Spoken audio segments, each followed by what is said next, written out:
ಇವತ್ತಿನ ಕಾರ್ಯಕ್ರಮದಲ್ಲಿ ಸ್ನೇಹಿತರೆ ಮನೆ ಮದ್ದು ಭಾಗವಾಗಿ ನಾವು ತಿಳ್ಕೊಬೇಕಾಗಿರೋ ಅಂಶ ಏನಂದ್ರೆ ಈ ಭೂಲೋಕದ ಅಮೃತ ಅಂದ್ರೆ ಜೇನುತುಪ್ಪೆ.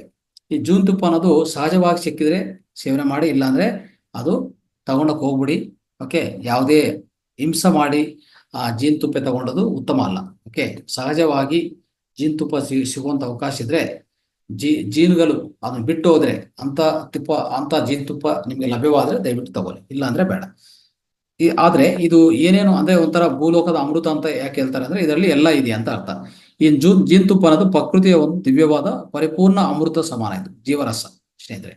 ಈ ಜೇನುತುಪ್ಪದಲ್ಲಿ ಹೆಚ್ಚಾಗಿರೋದು ಬಿ ವಿಟಮಿನ್. ಓಕೆ, ಅಂದ್ರೆ ಬಿ ಜೀವಸತ್ವ ಹೆಚ್ಚಾಗಿದೆ, ಅಧಿಕ ಪ್ರಮಾಣದಲ್ಲಿದೆ.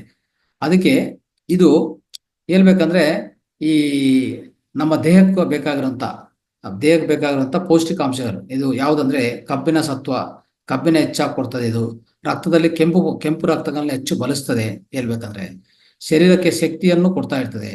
ಅಗ್ನಿ ಬಲವನ್ನು ಹೆಚ್ಚು ಮಾಡುತ್ತೆ, ನಮ್ಮ ದೇಹ ಒಳಗಡೆ ಅಗ್ನಿ ಬಲವನ್ನು ಹೆಚ್ಚು ಮಾಡುತ್ತೆ. ಅದು ಇದರಿಂದ ಸಿಗುವಂತ ಪರಿಹಾರಗಳು ಒಳ್ಳೇದು. ಮತ್ತೆ ಜೇನುತುಪ್ಪದ ಸೇವನೆ ಮಾಡಿದ್ರೆ ಏನಾಗ್ತದೆ, ರಕ್ತ ಶುದ್ಧಿ ಆಗತ್ತೆ. ಸೊ ಈ ವೃದ್ಧಿಯಾಗುವಂತ ರೋಗಗಳು ಹೆಚ್ಚು ಬರುತ್ತೆ ನೋಡಿ. ಆದ್ರೆ ಎಲ್ಲದಿಂದ ಮುಂಜಾಗ್ರತ ಅನ್ನೋದು ಮಾಡ್ಕೊಡ್ತದೆ, ಇದು ಮುಂಜಾಗ್ರತ ಮಾಡ್ಕೊಡ್ತದೆ. ಓಕೆ, ಅದನ್ನು ಒಂದು ಒಳ್ಳೆ ವಿಷಯ. ಇದು ರಕ್ತ ಶುದ್ಧಿ ಮಾಡ್ತದೆ. ಈ ಓಲ್ಡ್ ಏಜ್ ಪ್ರಾಬ್ಲಮ್ಸ್ ಬರುತ್ತಲ್ಲ, ಅದರಿಂದ ಮುಂಜಾಗ್ರತೆ ಹೆಚ್ಚಾಗಿ ಮಾಡುತ್ತೆ ಇದು. ಆಮೇಲೆ ಜೇನುತುಪ್ಪವನ್ನು ಸರಿಯಾದ ರೀತಿಯಲ್ಲಿ ಒಂದು ಗಾಜು ಡಬ್ಬೆಯಲ್ಲಿ ಇಟ್ರೆ ಇದು 100 ವರ್ಷ ಏನು ಕಳುವುದಿಲ್ಲ, ಯಾವುದೇ ರೀತಿಯಲ್ಲಿ ಕೆಟ್ಟೋಗಲ್ಲ, 100 ವರ್ಷ ಬರುತ್ತೆ ಒಂದು ಗಾಜು ಡಬ್ಬೆಯಲ್ಲಿ ಇಟ್ರೆ. ಸೊ ಆಮೇಲೆ ಸರಿಯಾಗಿ ಸೋಸಿದ್ರೆ ಅಂದ್ರೆ ಈ ಜೇನುತುಪ್ಪ ಗಟ್ಟಿ ಆಗತ್ತೆ. ಆಗನು ತೀವ್ರ ತಂಪು ವಾತಾವರಣದಲ್ಲಿನೂ ಗಟ್ಟಿ ಆಗತ್ತೆ. ಹೇಳ್ಬೇಕಾದ್ರೆ ಈ ಗಟ್ಟಿಯಾದ ಜೇನುತುಪ್ಪನು ಕೆಟ್ಟದಂತ ಭಾವಿಸಬಾರ್ದು. ಯಾವಾಗ್ಲೂ ಗಟ್ಟಿಯಾಗಿದೆ ಅಂತ ಜೇನುತುಪ್ಪ ಕೆಟ್ಟದಂತ ಭಾವಿಸಬಾರ್ದು. ಅತಿ ಹೆಚ್ಚು ಹೇಳ್ಬೇಕಂದ್ರೆ ಹೆಚ್ಚು ತಂಪು ವಾತಾವರಣದಿಂದ ಗಟ್ಟಿ ಆಗತ್ತೆ, ಏನ್ ತೊಂದರೆ ಇಲ್ಲ. ಮತ್ತೆ ಗಟ್ಟಿಯಾದ ಜೀನನ್ನು ಬೆಂಕಿಯಲ್ಲಿ ಇಟ್ಟು ಕಾಯಿಸಬಾರ್ದು. ಗಟ್ಟಿಯಾದ ಜೀನನ್ನು ಬೆಂಕಿಯಲ್ಲಿ ಕಾಯಿಸಬಾರ್ದು. ಬಿಸಿಲಿಗೆ ಇಟ್ಟು ಅದನ್ನು ಸ್ವಲ್ಪ ಕರಗಿಸ್ಬೇಕಾಗತ್ತೆ. ಹಾಗೂ ಸೊ ಆತರ ಮಾಡ್ಕೊಂಡಿದ್ರೆ, ಇಲ್ಲಾಂದ್ರೆ ಗಟ್ಟಿಯಾಗಿರುವಂತ ಜೇನುತುಪ್ಪನು ಬೆಳೆಸ್ಕೊಳ್ಳಿ, ಹಾಗೆ ಉಪಯೋಗಿಸ್ಕೊಳ್ಳಿ, ತೊಂದರೆ ಇಲ್ಲ, ಆದ್ರೂ ತೊಂದರೆ ಇಲ್ಲ ಸ್ನೇಹಿತರೆ, ಅದು ಅರ್ಥ ಮಾಡ್ಕೊಳ್ಳಿ. ಸೊ ಆಮೇಲೆ ಜೀನನ್ನು ಉರಿ ಬಿಸಿನಲ್ಲಿ ಸೇವಿಸಬಾರ್ದು. ಅಂದ್ರೆ ಹೆಚ್ಚು ಬಿಸಿ ಕಾಲ ಇರ್ತದಲ್ಲ, ಅವಾಗ ಈ ಜೀನನ್ನು ಸೇವಿಸಬಾರ್ದು, ಅದನ್ನ ಅರ್ಥ ಮಾಡ್ಕೊಳ್ಳಿ. ಸೊ ಆಮೇಲೆ ಈ ಜೀನನ್ನು ಕೊಸಿಗೆ ದಿನಕ್ಕೆ 2 ಹನಿ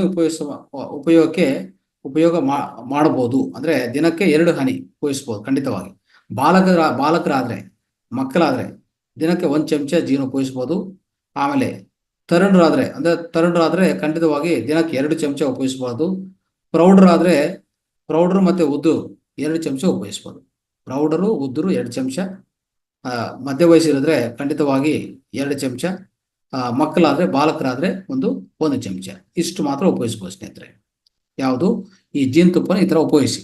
ಆಮೇಲೆ ನಿಶಕ್ತಿ ದೇಹ ಪಡೆದಿದ್ರೆ, ಯಾರ ನಿಶಕ್ತಿ ದೇಹ ಇಟ್ಕೊಳ್ಳಿ, ಅವರು ಹಾಲಲ್ಲಿ ಜೇನು ಹಾಕಿ ಸೇವಿಸಬಹುದು. ಹಾಲಲ್ಲಿ ಅಂದ್ರೆ A2 ಹಾಲು. ಓಕೆ, ನಿಶಕ್ತಿ ಇದ್ರೆ ತಕ್ಷಣವೇ ಶಕ್ತಿ ಹೆಚ್ಚಾಗತ್ತೆ. ಇಮಿಡಿಯೇಟ್ ನಮ್ಮ ಒಳಗಡೆ ಗ್ಲೂಕೋಸ್ ಉತ್ಪನ್ನ ಆಗುತ್ತೆ. ಆಮೇಲೆ ಸ್ಥೂಲ ದೇಹದವರು ಏನ್ ಮಾಡ್ಬೇಕಂದ್ರೆ ಹಾಲಲ್ಲಿ ಹಾಕೊಂಡು ಸೇವಿಸಬಾರ್ದು, ನೀರಲ್ಲಿ ಹಾಕಿ ಸೇವಿಸಬೇಕು ಸ್ಥೂಲಕಾಯ ಇರೋರು. ಉಷ್ಣ ದೇಹ ಇರೋರು ಏನ್ ಮಾಡ್ಬೇಕಂದ್ರೆ, ಉಷ್ಣ ದೇಹ ಇದೆ ಅಂತ ಇಟ್ಕೊಳ್ಳಿ, ಅಂದ್ರೆ ಉಷ್ಣ ದೇಹ ಇದ್ರೆ ಅವರು ಎಳ್ನೀರಲ್ಲಿ ಹಾಕಿ ಜೇನು ಸೇವಿಸೋದು ತುಂಬಾ ಉತ್ತಮ. ಆಮೇಲೆ ಊಟದಕ್ಕೂ 1 ಗಂಟೆ ಮೊದಲೇ ಈ ಜೇನನ್ನು ಸೇವಿಸಬೇಕು ಯಾವಾಗಲೂ, ಅದು ಉತ್ತಮ, ಅದನ್ನ ಅರ್ಥ ಮಾಡ್ಕೊಳ್ಳಿ. ಊಟಕ್ಕೂ 1 ಗಂಟೆ ಮುಂದೆ ಜೇನನ್ನು ಬಿಸಿ ಹಾಲಿನಲ್ಲಿ ಹಾಕಿ ಸೇವಿಸಬಾರ್ದು, ಇದನ್ನು ನೋಟ್ ಮಾಡ್ಕೊಳ್ಳಿ. ಜೇನುತುಪ್ಪ ಹಾಗೂ ದನದ ತುಪ್ಪ ಮತ್ತು ಜೇನುತುಪ್ಪ ನೀರು ಸಮಾನ ಪ್ರಮಾಣದಲ್ಲಿ ಸೇವಿಸಬಾರದು. ಅಂದ್ರೆ ಈ ಜೇನುತುಪ್ಪ ನೀರಲ್ಲಿ ಹಾಕ್ತಿವಲ್ಲ, ಜೇನುತುಪ್ಪ ಮತ್ತೆ ದನದ ತುಪ್ಪ ಎರಡು ಈ ಸಮಾನ ಪ್ರಮಾಣದಲ್ಲಿ ಸೇವಿಸಬಾರ್ದು. ಯಾವುದೋ ಒಂದು ಸೇವಿಸೋದು ತುಂಬಾ ಉತ್ತಮ.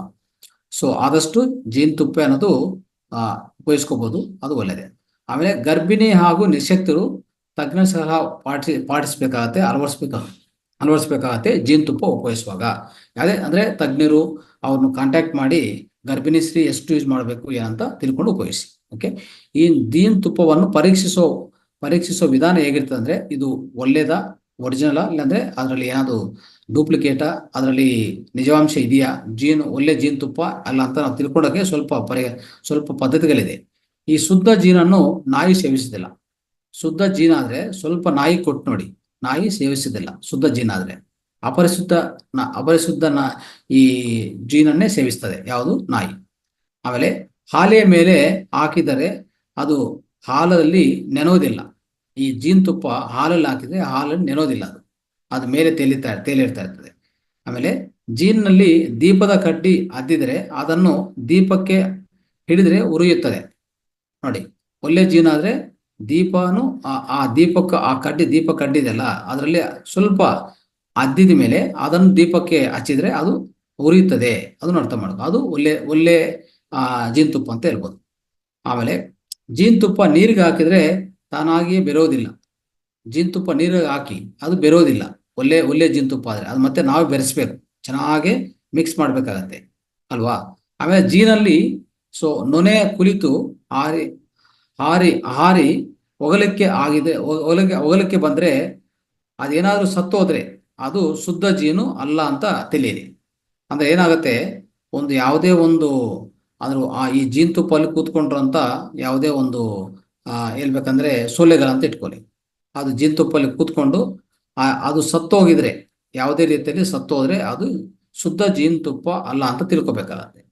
ಅಂದ್ರೆ ಒಳ್ಳೆ ಶುದ್ಧ ಜೇನುತುಪ್ಪ ಆದ್ರೆ ಅದು ಖಂಡಿತವಾಗಿ ಸತ್ತು ಹೋಗ್ತದೆ ಅಂತ ಅದು ಅರ್ಥ ಆಗುತ್ತೆ ಸ್ನೇಹಿತರೆ. ಅದೇ ಶುದ್ಧ ಜೇನುತುಪ್ಪ ಅಲ್ಲ ಅಂದ್ರೆ ಅದು ಸತ್ತು ಹೋಗ್ತದೆ, ಅಶುದ್ಧ ಆದ್ರೆ ಸತ್ತು ಹೋಗಲ್ಲ ಅಂತ ಅಲ್ಲದು. ಇದನ್ನ ಅರ್ಥ ಮಾಡ್ಕೊಳ್ಳಿ. ಈ ಜೀನ್ನಲ್ಲಿ ಈ ತರ ಇಷ್ಟು ಪದ್ಧತಿಗಳಿಂದ ನಾವೇನ್ ಮಾಡ್ಕೋಬೇಕಂದ್ರೆ ಜೇನುತುಪ್ಪ ಸರಿಯಾಗಿದೆಯಾ ಅಂತ ನಿರ್ಧಾರ ಮಾಡ್ಕೊಳಕ್ಕೆ ಒಂದು ಉಪಯೋಗ ಅಂತ ಈ ಸೂತ್ರಗಳಿದೆ. ಇದು ದಯವಿಟ್ಟು ಅರ್ಥ ಮಾಡ್ಕೊಂಡು ನಿಮ್ಗೆ ಯಾವ್ದು ಅನುಕೂಲ ಆದ್ರೆ ಅದು ಮಾಡ್ಕೊಳ್ಳಿ. ಅವಾಗ ನೀವು ಜೇನುತುಪ್ಪನ ಪರೀಕ್ಷೆ ಮಾಡ್ಕೋಬಹುದು ಅಂತ ಹೇಳ್ತಾರೆ ಸ್ನೇಹಿತರೆ. ಇದು ಇವತ್ತಿನ ಪೂರ್ತಿ ಮಾಹಿತಿ ನಾವು ಹಂಚ್ಕೊಂಡಿದ್ವಿ. ಮನೆ ಮದ್ದು ಮತ್ತೆ ಸಮಗ್ರ ಜೀವನ ಶೈಲಿ ಮತ್ತೆ ಆಧ್ಯಾತ್ಮಿಕ ಜ್ಞಾನ ಮತ್ತೆ ಆಳವಾದ ಧ್ಯಾನಾಭ್ಯಾಸ ಪ್ರಾಣಾಯಾಮ. ಧನ್ಯವಾದಗಳು. ನಮಸ್ತೆ.